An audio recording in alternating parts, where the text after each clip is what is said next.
What's up guys, this is Darkbblue.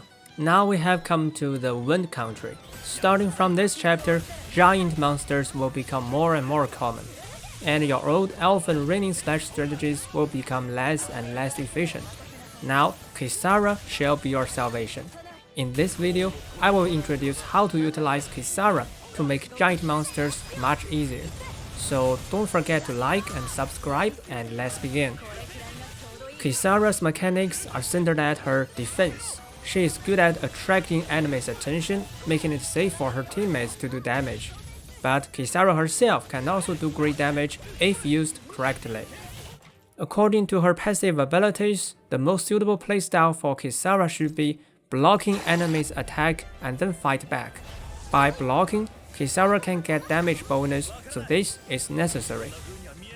And as for blocking, although there is something called perfect blocking, just like perfect dodging, it is not very practical. Instead, I will more often just simply hold blocking.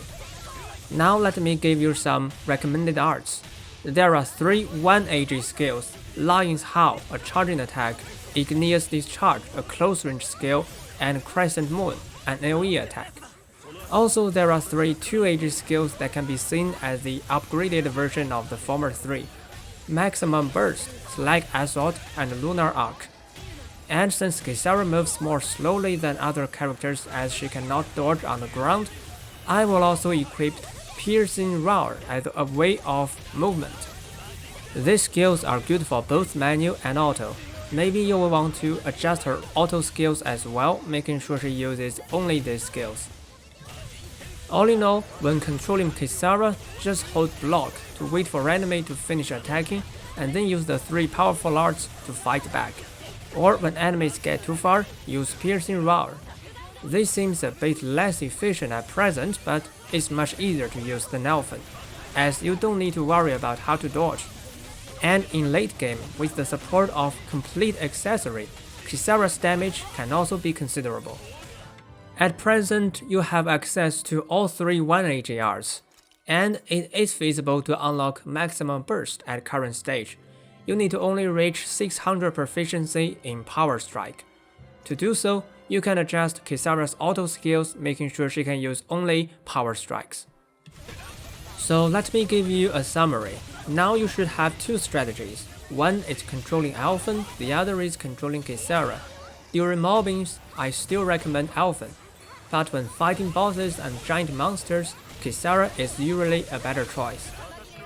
Usually, but not always. Sometimes, let's say, enemies' attack range is too large. Your teammates tend to get hit even when you are trying to attract enemies' attention. In such cases and more, Elfin's Raining Slash is still a feasible choice. All in all, you are encouraged to try more strategies in battles and find the most suitable one for each enemy.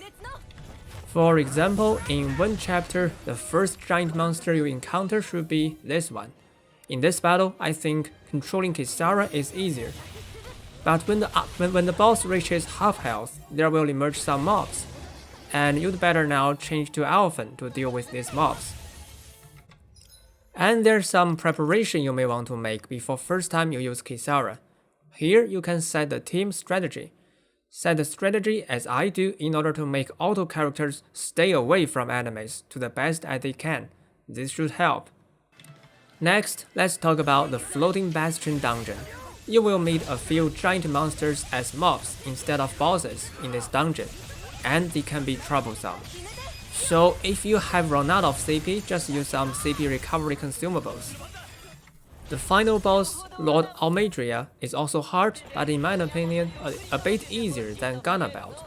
That's because, in essence, this is a giant monster, and giant monsters are easier to dodge than small yet agile enemies. In this fight, although you will see 2 health bars, you need to only focus on the dragon, and the HP of Almadria is actually fake.